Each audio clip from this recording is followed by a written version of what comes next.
so first thing I'm going to say is make note. Thank you so much. Make note of my email. I am a big sharer. I actually started out as a second grade teacher. I'm from Nebraska originally, Deschler, Nebraska Dragons. Woohoo! Got some people in the house long time ago. I don't know if people would remember me anymore. But I started out as a second grade teacher, so I know how hard it is, especially in this day and age, to meet the needs of all your kids. That's the purpose of trying to develop good, efficient MTSS systems. So please take note of my email. Also my website, everything that I share with you, I am willing to email it to you. They're free downloads from my website, et cetera, et cetera.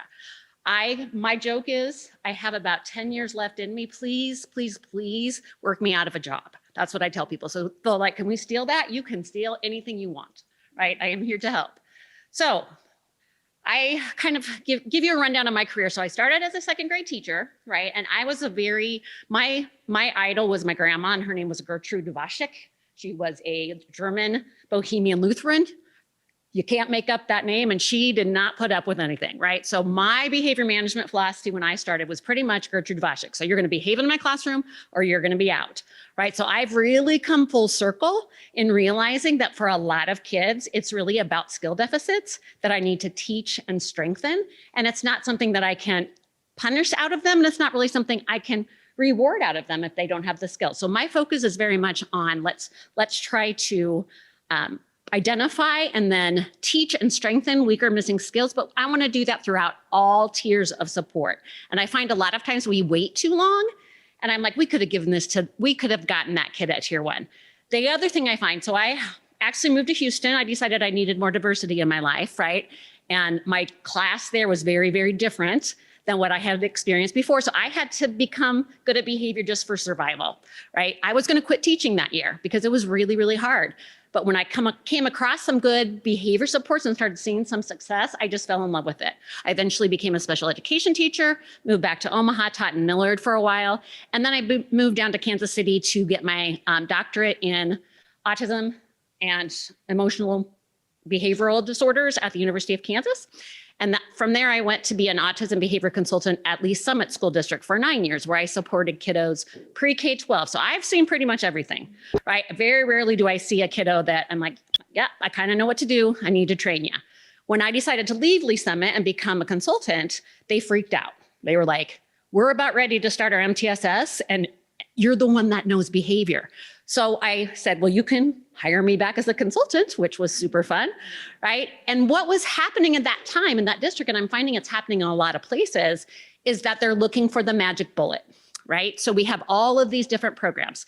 So how many of you have heard of trauma-informed care, right? Okay, raise your hand if you've heard of safe and civil schools. How about conscious discipline?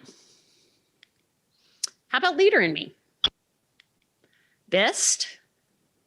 Okay, Love and Logic, right? So what I was finding is everybody was like, okay, we just spent a ton of money training people in BIST, and that is not working because the kids are still having behavior problems. So we got to find the new silver bullet, right? The new magic bullet. So now we're going to throw all that time and energy and resources that we spent training people in BIST, and now we're going to do Leader in Me. And that is, all of these programs are good. Right? They're all good, but there is nothing that's going to be your magic bullet. So what I have been working on probably since I left there for the last 8 years is working with teams on figuring out what are the core components that you need. And then rather than throwing out the baby with the bathwater, let's figure out what you have in place and what you still need to develop. So I liken it to the story of the blind man and the elephant, right? So the one that's at the trunk is saying it's a hose. The one at the tusk says it's a sword. The ear says it's a fan, the leg says it's a tree, the side says it's a wall, and the tail says it's a rope. Are any of them wrong? They're just seeing a little bit different part of the same animal. So I want us to see the whole picture and work on deeper implementation of the whole picture, because there is no magic bullet, right? We're infamous in education for trying to repackage something, reinvent it, and then we're selling it as the new thing. And everybody's like, oh, this is gonna be the new thing that fixes it.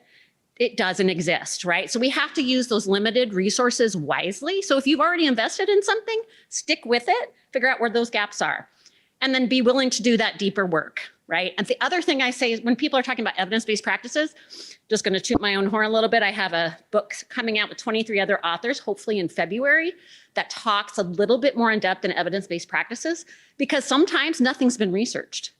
Well, that doesn't mean something's not evidence-based. It means it hasn't been researched yet. So if a whole bunch of teachers are telling you this works for me in my classroom, that's some level of evidence. So if you ever get into that argument where somebody's saying, well, what's the evidence? That's not evidence-based. You email me. I have an answer for that. I'm a teacher at heart. I am a teacher at heart. Implementation science, they really are talking about identifying those core components, that framework, but then giving people autonomy to design it based on their particular school culture, right? Based on input from your stakeholders. That's part of evidence-based, is you have to consider context. And a small town in Nebraska is going to be a very different context than a Kansas City urban area or a suburb. And a lot of the research studies don't go into that much depth. And I'm like, I have to match it to what is the context of this particular culture? What is the skill set? That is part of choosing an evidence-based practice. So a lot of implementation science, they want it to come from the top down. That does not work. It will never work. We have a research to practice gap that has been going on for years and years and years. It has to start at the grassroots level, learning about what's evidence-based and implementing it with your teams. So this is my website, kayeotten.org or .com, sorry. If you Google me, it'll come right up. I have a toolkit that I circled. The core components and key indicators are in the toolkit and they are free. You can download them. I just updated it yesterday, so it's completely updated. So the analogy I use is every single building, if it's going to stand, is going to have to follow the science of engineering, right? But every building looks different. The architecture is different. So what I would say is if you're going to have a good foundation, you have to follow the science of behavior. It is a science. Just like engineering is a science, just like physics is a science, we have to understand the science of behavior. So here are my foundational core components is everybody has to get on the same page with a common purpose and approach. We have to have our administrators involved, that leadership and that support.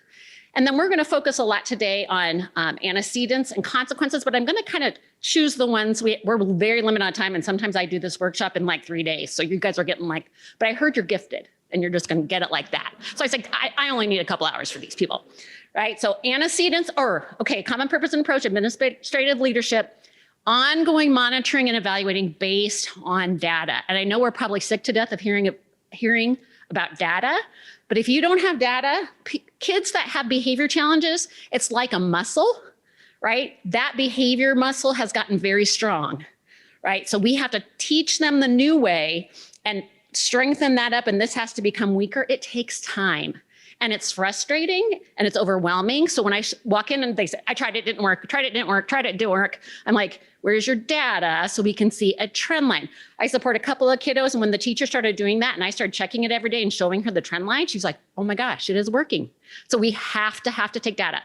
Antecedents are things that happened before, so positively stated and explicitly taught agreements, procedures, and routines, and I'll talk about that word agreements here in a minute.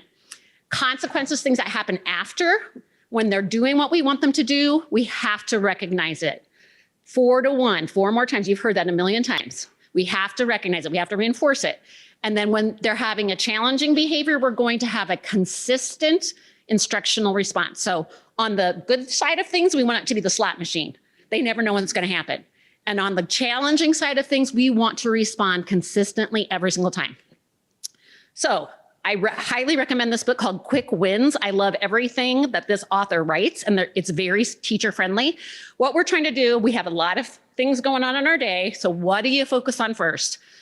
Highest impact with the least amount of effort. I do consulting on this all the time, and I find that the same things are usually quick wins, right? Let's get this into place so that we can get the other things into place. So I'm going to really focus, I'm going to go through things very quickly at the beginning so I can get to some of the quick wins in more detail. Okay, so the common purpose and approach, the things I'm going to focus on is behavior science, everybody getting on the same page with behavior science. You can read the rest of them and they're all free on my website. Focusing more on positive and negatives, I'll hit on that just briefly and give a couple little tips. And then consensus about when and the process for students leaving the classroom for more intensive support.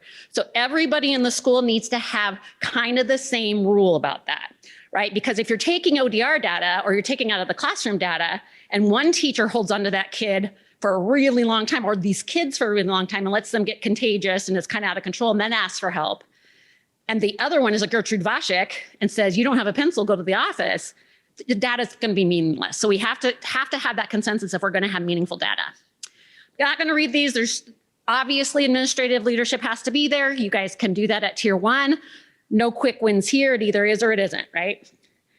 Then ongoing monitoring and evaluating based on data indicators that we frequently collect it and we graph it, right? I don't want the gripe diary. I want it to be simple and I want it to be graphed with a trend line. And then having those regular structured meetings to look at that data and make decisions about what are we going to adjust. So just having those built into your calendar is super important. It's positively stated agreements, procedures, and routines. I don't have anything highlighted, but I want to talk about agreements. The reason I use the word agreements instead of expectations is because if I say expectations to my students, who's in charge?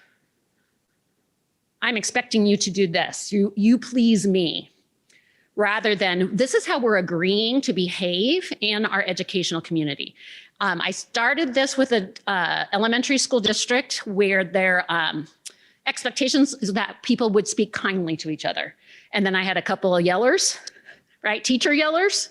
And I said, I'm good at having hard conversations. I'm like, hey, you're human.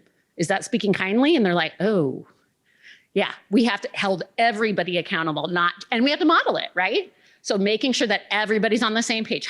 And the other thing was stealing. They were really, and this was the same group that were yellers. And I was really impressed because they said, after we kind of talked about that, they said, okay, the kid is stealing food, but there's food insecure. So I don't want to tell them it's bad.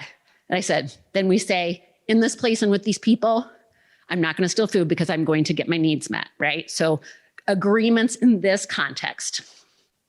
And then explicitly teaching them, what I find a lot of times is people went through the PBIS process. A lot of this is very PBIS-ish, it's very consistent with PBIS, right? But that we're not reviewing, reteaching, and practicing them at least quarterly, if not more.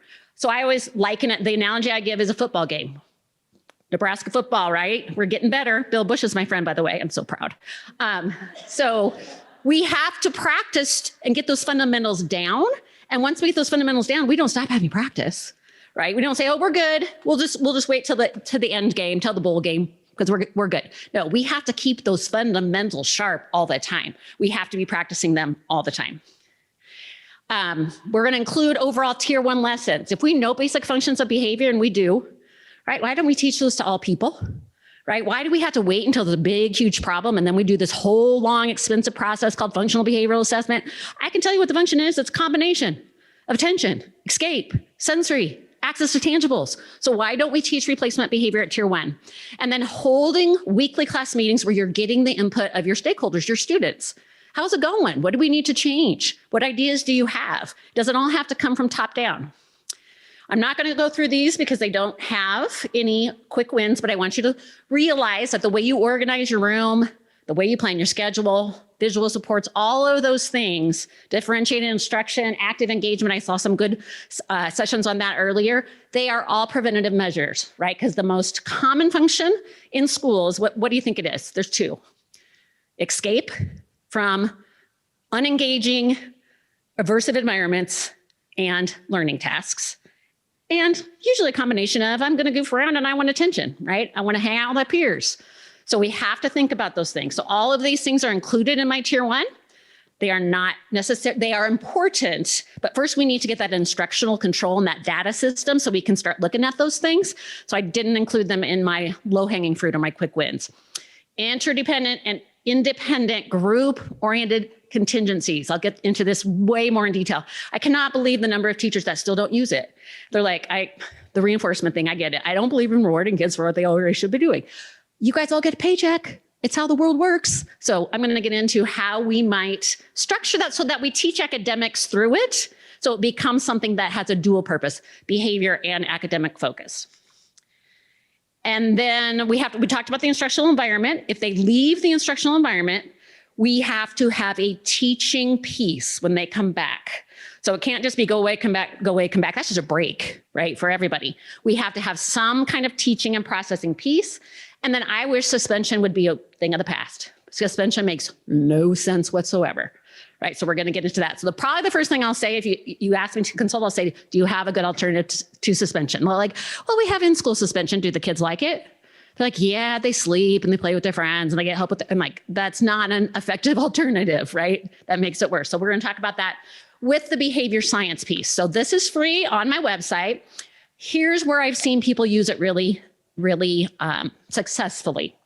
No matter who it is, whether you want to do it yourself, if you want to do it with your grade level, if you want to do it with your entire school, whoever is trying to make the change, sit down and color code the indicators.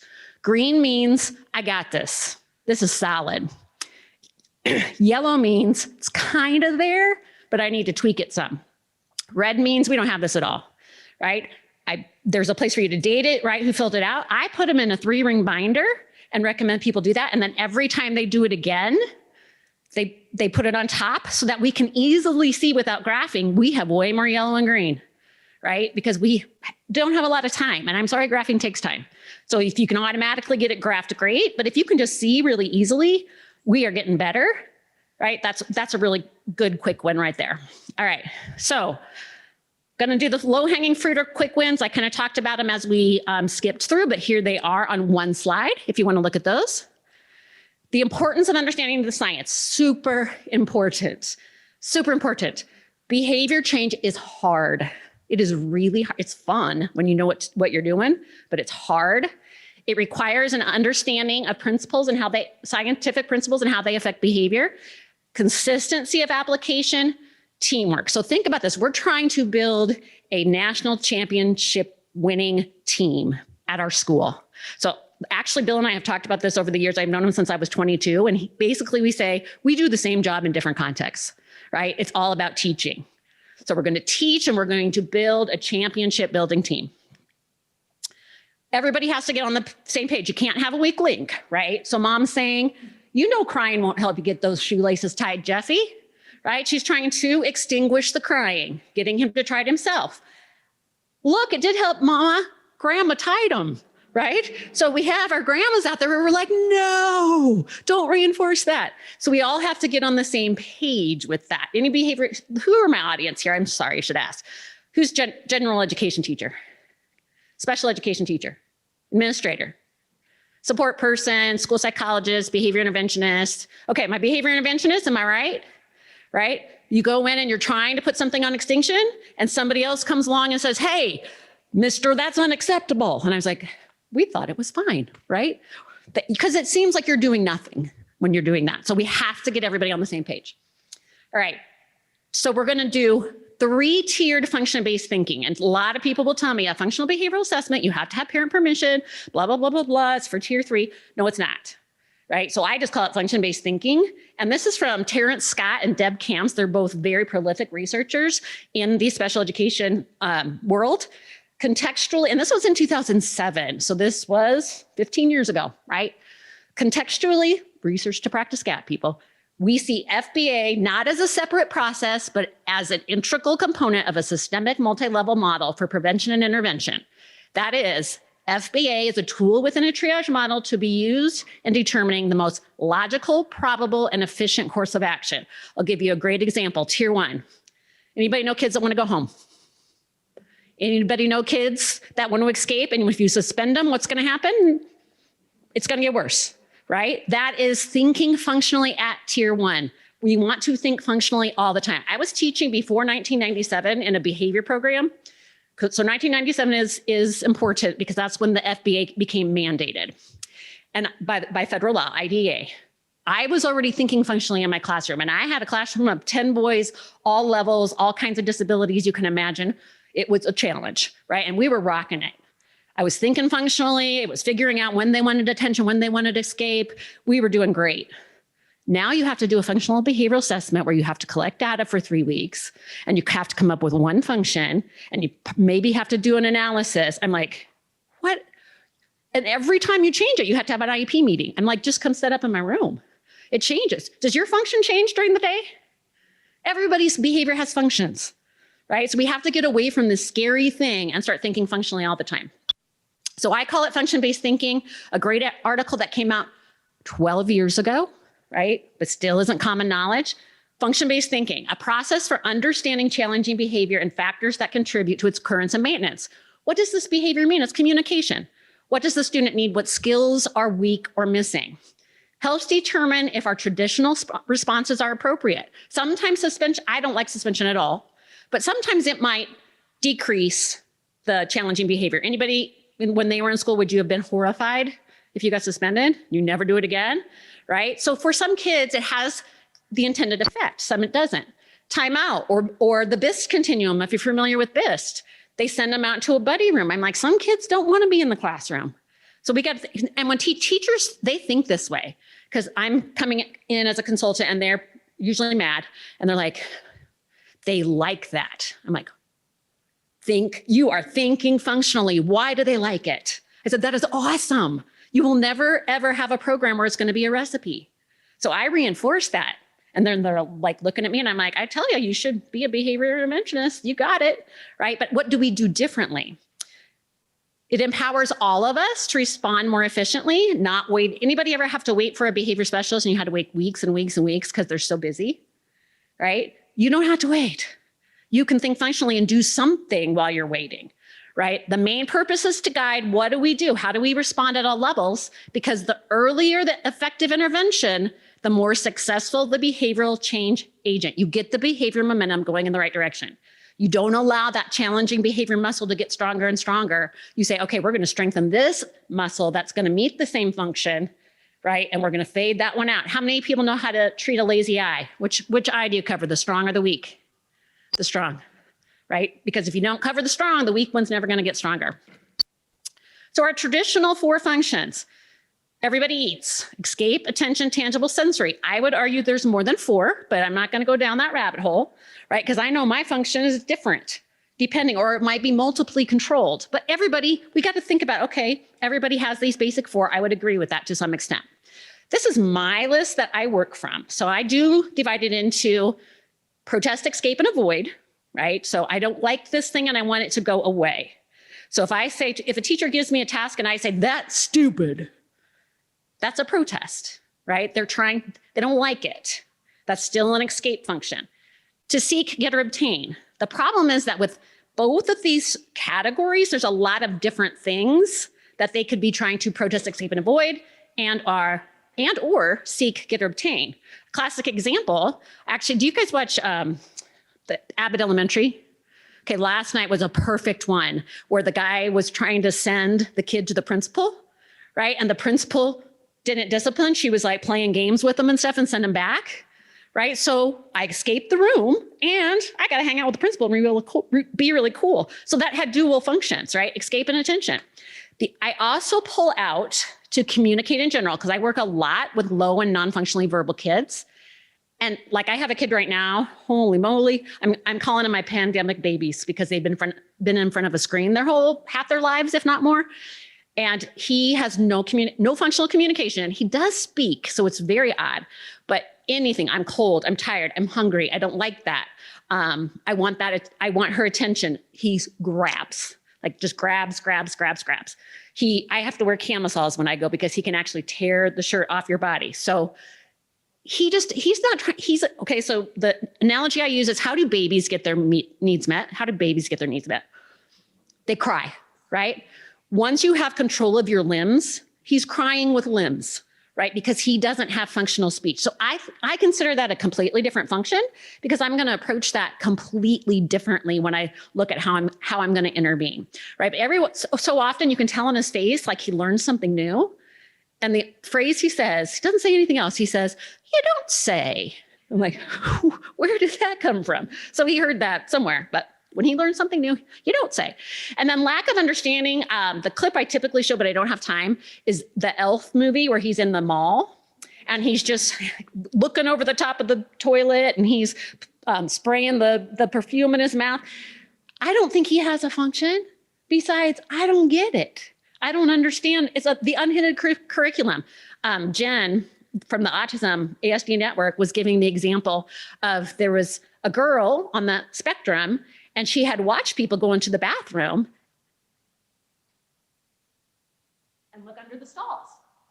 So every time she went into the bathroom, that's what she did, right? And she got suspended for violating people's privacy. I'm like, she's not looking for escape. She's not looking for attention. She doesn't get it. So I pull that out as a separate category because the way I respond to it is different. So, all right, so we're going to learn our behavior science principles. When you start intervening behaviorally, you have to start with the ABCs, just like when you read, right? So the ABCs of function-based thinking. Antecedents happened before. We're going to talk about setting events, triggering antecedents. Behavior and then consequences happen after. A maintaining consequence is the same thing as reinforcement. And we'll go into that. So if I say setting events to a group of teachers, what do they typically think? They think setting of a story. So it must be where, like different definitions for behavior science. A setting event means it happens before the challenging behavior and exaggerates the likelihood that the challenging behavior is going to occur, but it usually doesn't happen right before. So I call it, it's going to be a bad day when, or what shakes up the Coke can.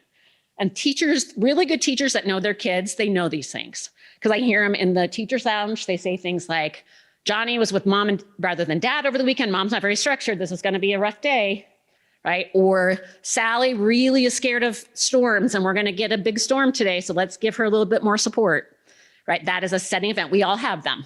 We all have them. Have any of you like to make meals for your family? You really enjoy that? Okay, a couple of you. And you do it mostly every night and you do all the work and right, and your family enjoys it. But one day you have a really bad day at work and you're late and you're tired and you come through the door and somebody in your family says, Mom, what's for dinner? And you were like, really? Right? And they're like, you love to make us dinner, right? You had a setting event. Everybody has them. Maybe I'm having trouble staying glued to my seat because I'm not eating enough paste. That could be, right? That's a joke. Making sure did I start at 2? Oh, we got to get going. All right. Straw that broke the camel's back happens immediately before. So they're already in a bad mood. They asked you to make dinner. I can't take it anymore. I'm good or bad, depending on circumstances, the situation, and the people involved, right? That's true of everybody. I don't believe in good and bad people. Have you ever heard Boys Town? There's no such thing as a bad boy, right? It's the environment. It's the things around it. And the maintaining consequence is reinforcement. If the behavior is maintaining or increasing, it is being reinforced. It's not the same thing as rewards. It's a scientific concept. They are getting something out of it. We got to figure it out. Consequences, when I say consequences, what do you think? Punishment, right? Consequence simply means happens after. So it either can be punishment or reinforcement, right? And often what we think is going to make it better actually makes it worse. And I gave some examples already. So it's crucial we understand this, right?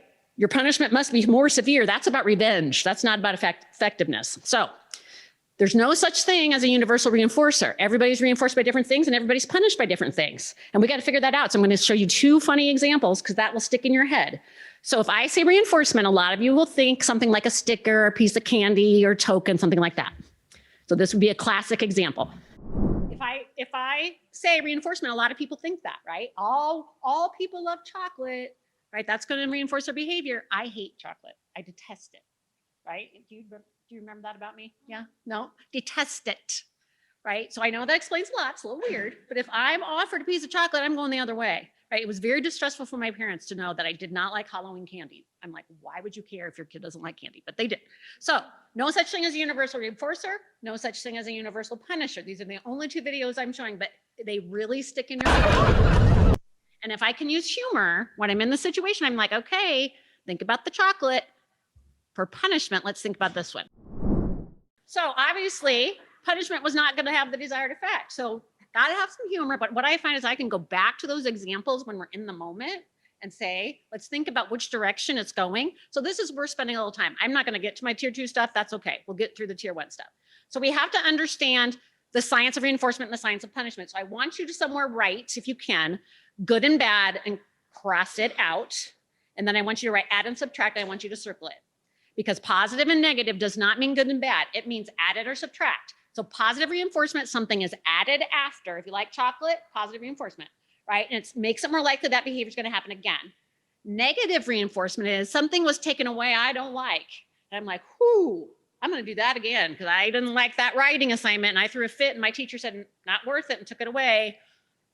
I'm going to throw another fit, right? Because I don't want to do that again. We know this. We know when kids are throwing fits because they don't want something or they're trying to get something. The punishment, positive punishment. People say punishment isn't positive. I'm like, most people, if they got a spanking, they say they wouldn't do it again, or they're less likely to do it again. Anybody got spanked as a kid, right? It was very common then. So it's something is added I don't like, and therefore I'm not going to do that again. My behavior decreases.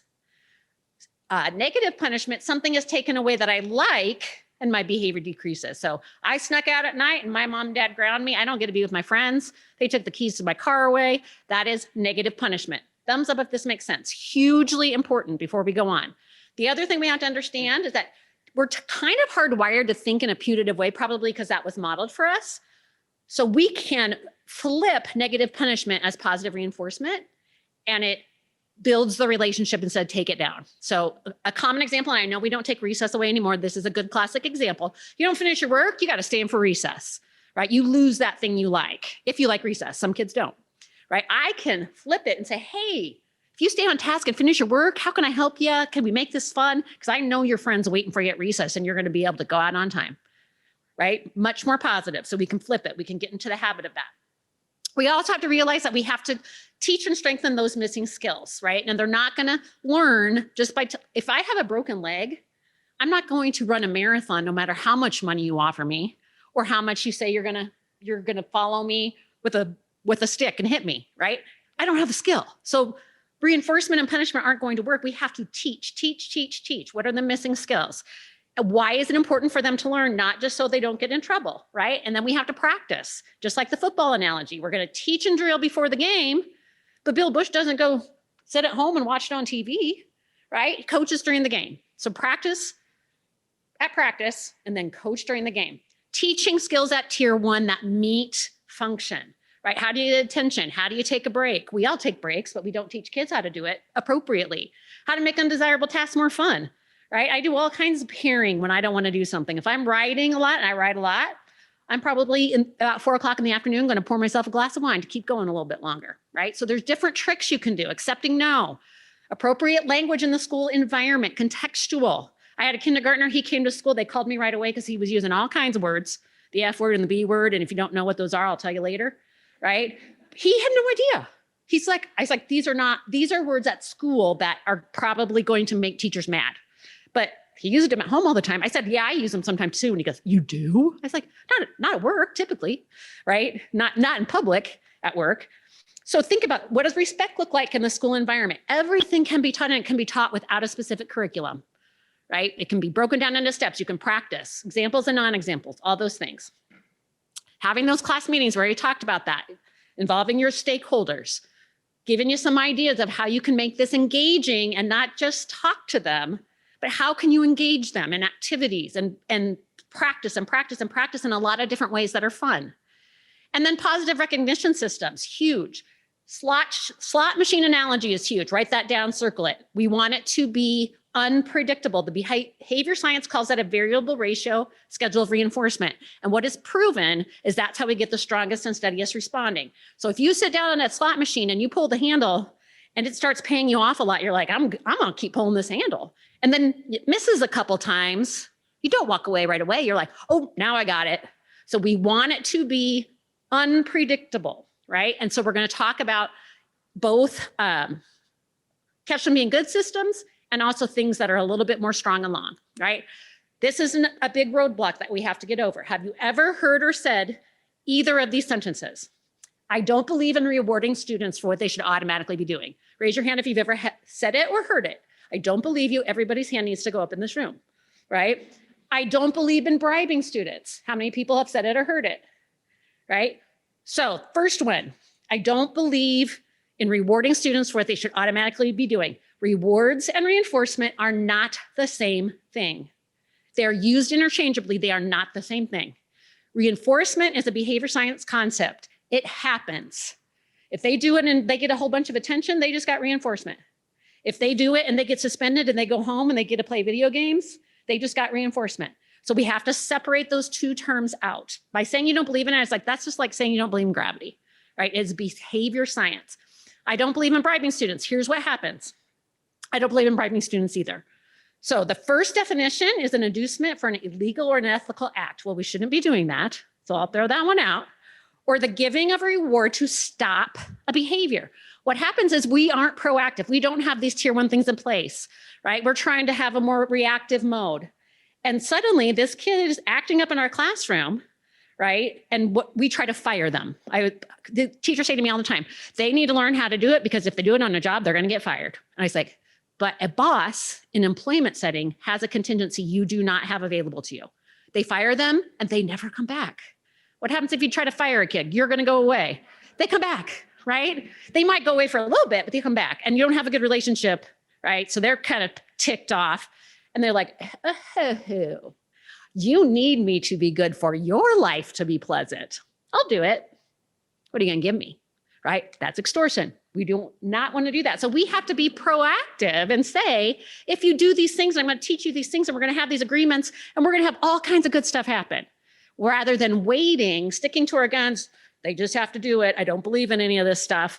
And then we find out, oh my God, I need them to behave and now. And the other thing that happens too is when we don't have a proactive approach, then we have 2 kiddos, right? One kiddo, always people pleaser, always behaving all the time, right? Never gets any recognition because we have a punitive system. And the other kid's a pain in the rear. And you pair them together, of course, because she's going to be the peer model. And this has been going on for years. And suddenly Johnny he's so disruptive. We got to get him to behave. And so then she comes home one day and she's like, you know that Johnny, that pain in the rear? Today he was getting tokens and he got to go to the prize box. What are you going to hear? That's not, okay, we'll talk about that in a minute. I will address it. Positive narration versus praise. So just noticing the good things that they're doing and being very specific about why. Right? So for a long, long time, I said, I like the way you're. I like the way you're. Right? And so finally, I had a consultant come in and he's like, what does it matter if you like it? Why is it important to them? All you're doing is creating a bunch of people pleasers rather than saying, this is why it's important. So if you just think, I'm just going to notice all kinds of things that are going well, and I'm going to say why. You know what? You guys are all making eye contact with me, and I bet you're learning a lot. I appreciate the eye contact. That's really showing respect. Right? So you give the reason, you just positively narrate. Using those group-oriented contingencies. So interdependent or all for one, one for all. Anybody ever have to work with a team for a goal in your life? Hello, school, right? Teachers. So why don't we use this to teach kids? Sometimes we have to work as a team, right? If you do these things, we're going to, as a group, get a reinforcer. And then how many of you would like it? You love your school team, right? You're working for the same goals. So the principal says, or the district says, okay, now everybody has to pool their money and we have to decide as a group what we're going to buy. How many of you would be like, I want my own paycheck because I want my own reinforcers. That's called each man for himself. So we need both. They both exist in this world. So why can't we use it to teach kids? So giving you some basic examples. I'm sure you've all seen this. You get compliments in the hall, you get a marble in the jar or a link in your paper chain. And when we get it to the floor, we're going to have a pioneer party. I always encourage embedding academics, right? If you can, there's lots of ways you can have fun reinforcing things and still embed academics. We're going to play math games during math on Friday, whatever it is. This is a really cool system that talks about function. It has lessons already. It's free. It's called CW Fit. It was developed by Howard Wills of Juniper Gardens. I just give you the link because a lot of people are like, well, I want something that has some research, tons of research behind this, all free. Call me if you want tips on it. And then the good behavior game is as old as time, right? You break them into teams or you have them play as a team themselves, right? And I always say embed academics. So if it's little ones, I might have them be the yellow stars and the blue triangles and the purple squares. And if they're older, I might do states or countries, something like that. But for the first team that can show me they're ready for math, have their math book out, have their eyes on me, you get the point, right? So you can either just have a winner or maybe they get to line up first. It can be super, super simple, right? The red-green game I also call the beat the teacher game. So I have a red point card and a green point card. I have some kind of audible tone that goes off intermittently, or I might wear something that vibrates, or I might have an app going that reminds me. And I say, everybody's following our agreements. You get a green point. Oops, red point. And then green point minus red point is how many extra minutes of recess or free time or something like that. Very, very simple, teaches great life skills. This one is the class-wide peer-assisted self-management program. I use this a lot when I'm not sure the kids know what the agreement actually means. what it actually means in real life. So we might be role playing it, that type of thing, but how do I know that they know what it means? I give them a partner, right? And every so often in a time interval, I have them rate themselves, I have them rate their partner. Were you following directions? Were they following directions? Were you in your seat? Were they in their seat? Were you on task? Were they on task? And they get points for the matches. So I'm deciding, can they self-assess? So I did this for my dissertation. A little boy, he had be courteous on his point sheet or whatever. And I said, okay, what does it mean to be courteous? And he said, I'm going to be real good. I was like, okay, that's awesome. What else? And he goes, I'm not going to be a fool. I'm like, okay, we're going to be real good and you're not going to be a fool. He had no idea. So we broke it down. We practiced it into steps. We had a visual. And by the time I did my 6-week intervention, I said, what does it mean to be courteous? He could tell me exactly, right? Sometimes they don't know what you mean. We have to really operationally define. And then group or in a contingencies, independent lottery systems of each kid's getting a ticket and you put it in a bucket and pick one at the end of the day and they get to come make the end of school announcements, whatever it might be. I used to have my kids do a brag walk. Whoever got chosen got to go do a brag walk. Token economies, why not? We all are on a token economy. So I had a charter school that was kind of a mess in downtown Kansas City, urban Kansas City. And they had a 2nd grade where I always say, if you have over 15% of your kiddos that need intervention, you're fat in the middle, we need to work on tier 1. Right. So I put my RBT in there. They couldn't find a teacher that would teach these kids because they were just out of control. They were working on counting mixed coins. And we bought online for like $20 a little stamp system, gave each kid a little wallet, and we made it during, art or something. And then they started getting stamps of coins that then they could go to the store at certain times and buy reinforcers. And it didn't necessarily have to be trinkets and stuff. There was some of that. But they could buy things like, I want to play a math game with a friend. I want to read to younger kids, something like that. Took care of it. All of their scores improved.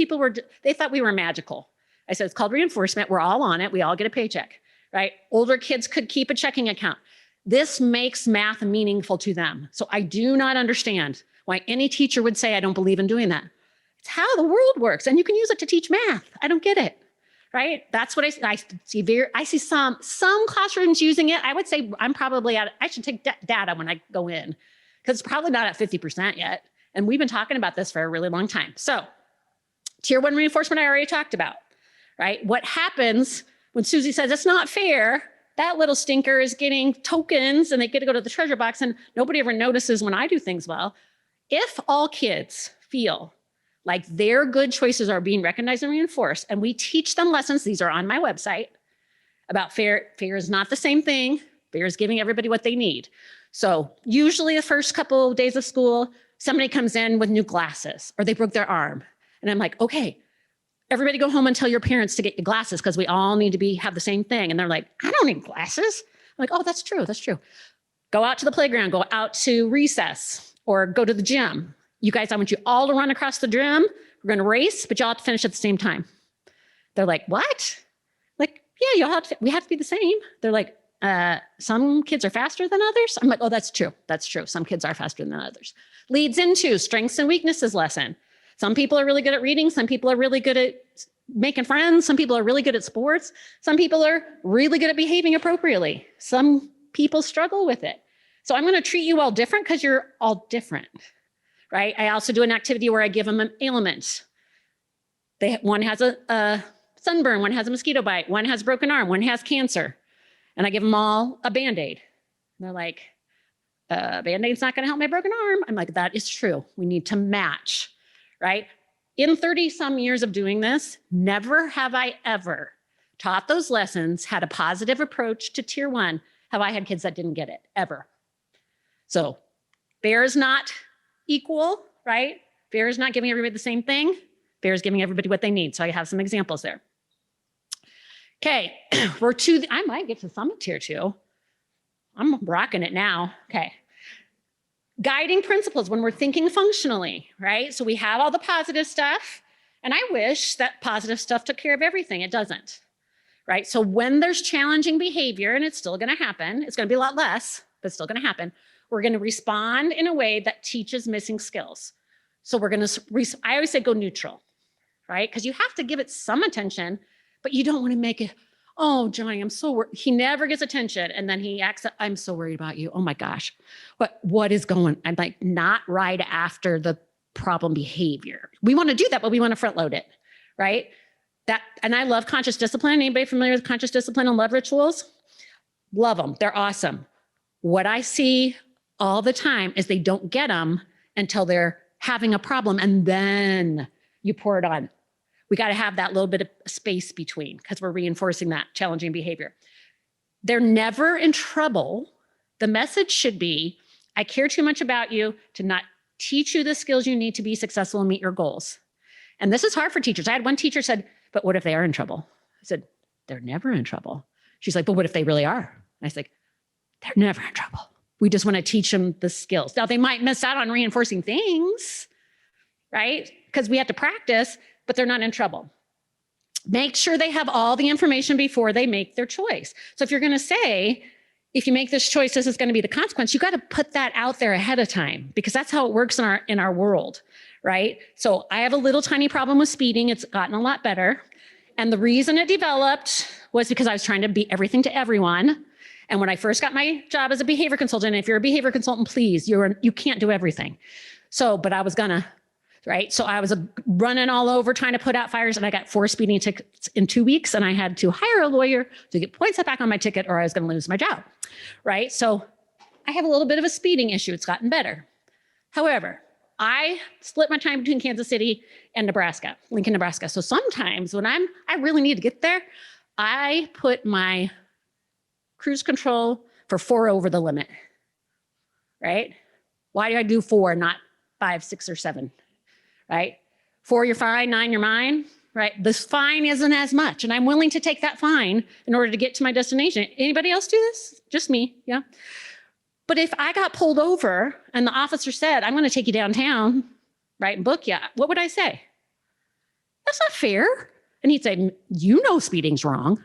Right? We have to set it up proactively so that they have all the information. I say all the time, I'm just going to give you all the information right now you need to make an informed choice. You make this choice, this is how I'm going to respond. You make this choice, this is how I'm going to respond. But I'm calm, I'm neutral, right? But then they also have to understand if we're going to intervene really early, and this kind of gets a little bit tricky, especially in tier 2, but I'm talking tier 1 right now. I keep things tight. I keep those fundamentals tight. Right? So that they practice the right way. So if I'm intervening when there's just little things happening, I tell them why. I'm like, because then it can get contagious and lead to big things. But I have to tell them why I'm being kind of picky. Because I want you to be a championship team and we need to get these fundamentals down. Use that analogy. So our ultimate goal is to help them realize there's a connection between the behavior and the consequences that they experience and help them develop that self-responsibility and self-control. So I'm in charge of my fate. I have all the information. Right? I'm always saying, I'm always here to help you. It's never going to be too hard, right? But if you choose this is what's going to happen. We're not trying to control them, right? Rather, we're teaching them how the way the world works. So we have to follow the 3 R's, which is needs to be related. It needs to mirror real life and have a teaching focus. Anybody ever in real life have to write sentences? No, right? Or run laps? No. So we have to think about, we want it to mirror real life. What happens to adults in those situations? Right? When I don't spend my time wisely, I have planning time and I decide I want to chit chat with my teacher friend, I'm going to lose out. I was supposed to go meet a friend for dinner. Now I have to do my grading and planning, right? So you have to give examples of how this mirrors real life. We all have consequences. Calmly in private, as possible. Sometimes they say, well, they called themselves out. And I said, yes, but we don't want public shaming, right? I'm not a fan of the color charts, just saying. It's public shaming, right? People are now understanding this. Fits the crime and is enforceable. So we don't want it, if we plan it ahead of time and we're not emotional in the moment and you know what to do, we're not going to overreact. Anybody ever get really emotional? Their kids were doing something. They say, you're grounded for a month. Then right after it, you're like, I'm not going to force that, right? We do that in emotional moments when we have it planned ahead of time. So this is pretty much the logical, undesirable consequences I use. This is going to be perfect. Probably not to tier 2. We're going to get all the way through tier 1 and know that there's some stuff on tier 2 that you can contact me about. This is pretty much my list. I use error correction. I use kind of a 3-strike system. I use what I call behavior tutoring and then some kind of time away continuum. So an error correction is just saying, what's the problem? Why is it a problem? What should we do instead? So it's just processing with the kid. It's giving them that chance. Neutral, empathetic tone. I use the 3 strikes, the baseball analogy, lots of times, because if I tell them what Marty Hewitt Abyss will say is 1 nonverbal, 1 verbal, and then we move on. I just say 1, 2, 3, and you're in need of more support. You're not in trouble. You're in need of more support, and that's okay, right? Fully informed choice, we can be consistent. They know what the system is rather than being based on our mood. Behavior tutoring, I say, okay, obviously we need more practice, right? We're not quite up to our fundamentals. So we're gonna do it, and it's gonna have to be during a time where you were supposed to go to computers. It has to be during a time when they wanna be doing something else. So it's a response cost, but they're not in trouble. So I always say, hey, if you need more reading intervention, I'd give you more reading intervention. If you need more behavior intervention, we can set up a behavior tutoring time, right? A lot of times kids will say, no, I know how to do it. Show me you know. I'm listening to your behaviors, not your words, right? But we have to think about that science and make sure that it's during a time, not that they want to escape, but actually a time that they want to be there. And then time out and time away. Time out is a behavior science concept where they're time out from reinforcement. So the kids are at a party, you need to go sit for 5 minutes. We all know that timeout, but it's not going to be a timeout if the classroom is not reinforcing. So that gets into the other parts of tier 1. However, even if you know, okay, this is an escape function, sometimes we just need to stop the chain of misbehavior, right? Get it away from the other kids so it doesn't become contagious, kind of everybody regroup, right? And let's think about what are the weak or missing skills. So I call that time away because sometimes you got to do it. But if you're thinking functionally and you're like, I really don't want to do this, but sometimes, especially when you have a whole class, right? Contagion is a danger if you just let it go. So you have to think about those things. So it's slightly different. Anybody familiar with this? Okay, thinking functionally, this should be obvious by now. Going to a safe spot, going to the buddy room, going to the focus room, going to the office. At what point would that potentially be reinforcing to a kid? So you gotta look at your data, have to look at your data. And your data, if you use something like this, has to start the minute they leave the classroom. Because what happens is if you're just doing ODR data, so office discipline referral data, it's not being captured. So when I came to Lee Summit, they're like, oh, our ODR, we did PBIS, our ODR data looks great.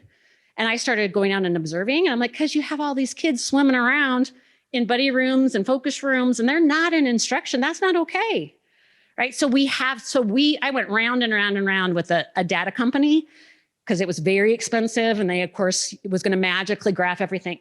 You gotta know how to do it with paper. I mean, if you can find good stuff, but so many people are out there promising the world.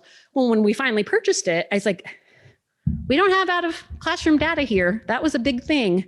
And so we wasted that money and found somebody in district that could do what we needed it to do, right? And we just took that on paper and graphed it that way. Okay, this is a really, really good resource. It's cheap. It's very teacher friendly. And basically what this has done is because pretty much everybody comes up with some kind of continuum of when the kid needs to leave the classroom, right? So I say it's a 3 Ds. If they're dangerous, destructive, obviously, or significantly disruptive. And significantly disruptive is I gave them a couple chances. I can't be with my other kids. This kid's in need of more support.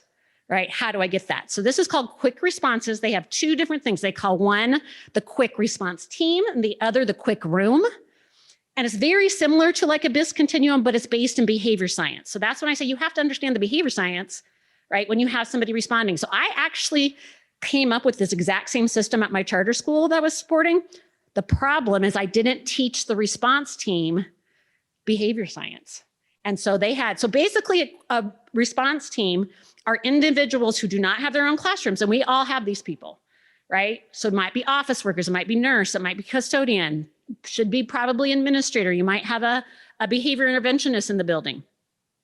But they understand the basics of behavior science and can go to the classroom and provide an immediate and effective response. So when the teacher asks for help, somebody on the response team is taking that shift and they go to the kid, right?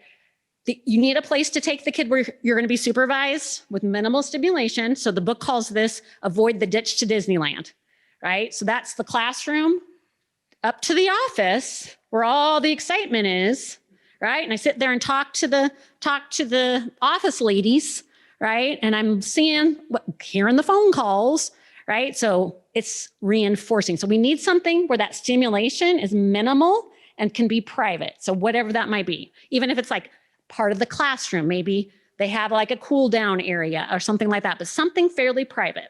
So we want to avoid the ditch to Disneyland. The other thing the book says is boredom is the educator's best friend. Basically what that means is we're removing as much reinforcement as we possibly can, right? They're not in trouble. We don't want it to be painful.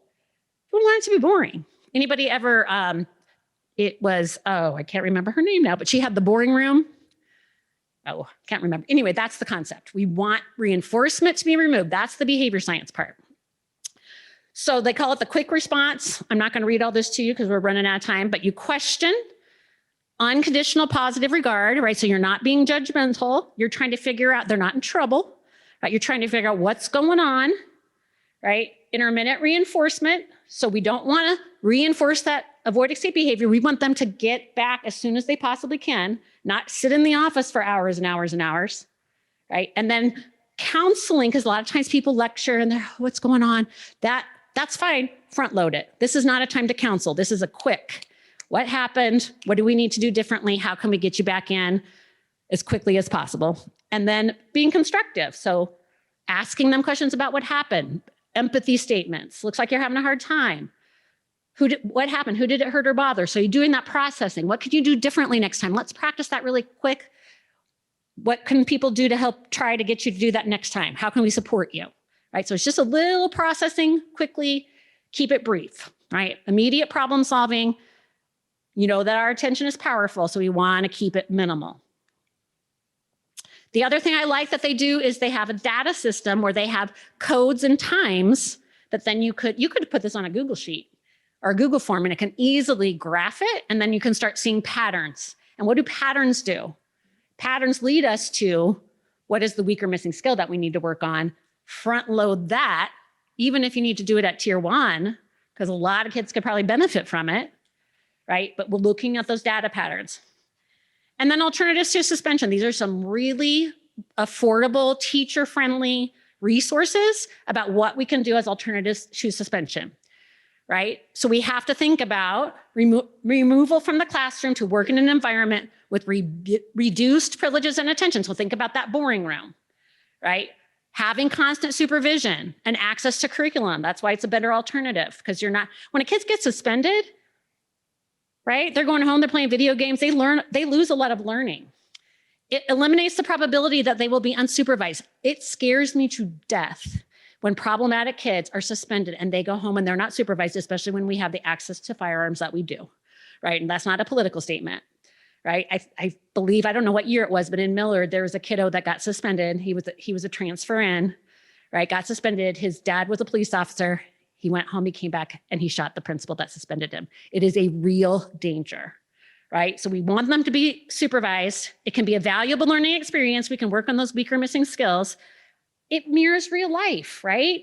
What happens to us if we continue to engage in challenging behavior? We lose our privileges, right? We lose some of our freedoms. We go to it's school jail, but it's not punishment. It's we're gonna work on these skills that you need to be successful. I've involved school resource officers as partners. I would highly, highly recommend that you don't pass the buck, right? But how can we bring those officers in and teach about if this continues on, what are some of those real life consequences later in life? And I'd rather teach you now. I'm getting involved a little bit with juvenile justice and it's sad, right? Because it's too late. So let's talk about this now, reducing privileges, working on those skills. That environmental engineering needs to provide appropriate space with private processing options for students who might escalate. So when we did it at the charter school, they wanted it to all to be in one room and they would send all the kids in there and it just became chaos. I'm like, we really need a separate space for those kiddos that might be escalated so that it doesn't become contagious for the other kids. I can't stop that. I have to have the right configuration of space and room, right? That's the behavior science, because contagion is a nightmare and it's going to reinforce them. Anybody ever have the dream that kids they gang up against you. Does no educator ever have that dream, right? You can't stop it. You're not a miracle worker. If they decide, okay, we're all together and we're going to have fun and you can't control us, there's very little you can do. So we got to think of that proactively. We don't want it to be aversive, but it should not be more reinforcing than the typical school environment. So this happens all the time. Any of you ever experienced in-school suspension that the kids liked? And I talked about this earlier. So I said, do you have an alternative to suspension? Yeah, we have in-school suspension. I'm like, how's that work? It doesn't. It's like, why not? They like it. Like, good job thinking functionally. How do we need to change it? I'm not magical. I forgot my magic wand and my magic behavior dust, right? So we don't want it to be more reinforcing than the school environment. If they're getting attention there, if they're getting help with their work there, if they're hanging with their buddies there, how can we front load those things? How can we make sure those needs are met without engaging in that challenging behavior? The supervisor, the person that is there, is often the person that understands behavior the most, and they're the ones that develop the good relationship with the kid, so the kid wants to go see them. Anybody ever experienced that happening? Right? A lot of times it's the coach, right? So I'm like, okay, that supervisor, if their attention is so powerful, how many of you have ever experienced the cold shoulder from somebody you really cared about? They stopped giving you attention. My mom and dad, that was the worst thing ever. If your dad wasn't talking to you because they were so disappointed. So if you have that good relationship, you can differentiate your behavior to reinforce what you want to reinforce and go neutral when the problem behavior is what brings them there. You're not going to get my attention right now. I'm going to be the supervisor, right? Using those principles of behavior science if it's not going the right direction. The focus should be on practicing the skills they need to be successful in their typical school environment. So the other thing is time-based. One day in school suspension, 2 days in school suspension, they serve their time and they get out. But that's the problem with our prison system, right? We're not rehabilitating. What are those skills that we need to work on? We don't want it to be super reinforcing, but we want to make sure you have the basic fundamentals you need to be in the football game, right? So we have to be working on those skills during that time, not time-based. I usually have a point card, follow directions. It's usually be safe, partner with the adult that is supporting you, and they have to get a certain percentage that day before they can go back to their more reinforcing, has to be more reinforcing general education environment or educational environment. They have to have the skills they need to get back in the game, right? So this book has a very detailed description with some data. I'm not going to recreate it, and I don't want to take his work away from him. He has said to me that we can electronically recreate anything we want. I have recreated a couple of things if you're interested. I am going to put them on my website. They're not there yet. But just give credit. Just say adapted from, right? But I LinkedIn him and I asked him and I took a screenshot. He's like, absolutely, spread the word, right? Because discipline is helping a child solve a problem. Punishment is making a child suffer for having a problem. To raise problem solvers, we focus on solutions, not retribution. And then this is probably my favorite. Too often we forget that discipline really means to teach, not to punish, right? So when somebody says, we need more discipline, I'm like, we do, we need more teaching, right? A disciple is a student, not a recipient of behavioral consequences. That's huge. So on this tier 1 level, this was one of my elementary schools. And then we're going to wrap this up and I can answer some questions. So she just did a very simple reflection. So I would recommend if you want to do this and if you want me to come and do this presentation, I'm happy to do that. Not for free. I'm single. I have to pay my bills. But doing that assessment at baseline and figuring out where your yellows and your reds are, right? And then choosing maybe just one a quarter. So this was amazing because then they had me come back and we talked about what went well and how do you know it went well and where are you going to continue doing and what didn't go well. Or a lot of times I say, let's do a red, I'm going to stop doing, yellow, I'm going to keep doing, or green, I'm going to keep doing, yellow, I'm going to start doing, red, I'm going to stop doing. And they just write it down every quarter and then we reflect back on it because we need to make those little baby steps, right? But we have to take a baseline. Where are we at? Don't go for the new fad, the new program, spend a bunch of money that way. Spend it on me. No, I'm kidding. But get your teams together, grassroots, not an outside consultant coming in, figure out where you're at in your school culture, and then start taking those little steps to get that engineering in place, to get that behavior science in place, right? And if we do it consistently, I've been doing this a long time, guys, and I've done this all around the world, New Zealand, Australia, all kinds of places. It'll work. It's behavior science. All right. If you have questions, I'm happy to stay for the next 4 minutes. Thank you for your attention. Thank you for tech support wherever they went.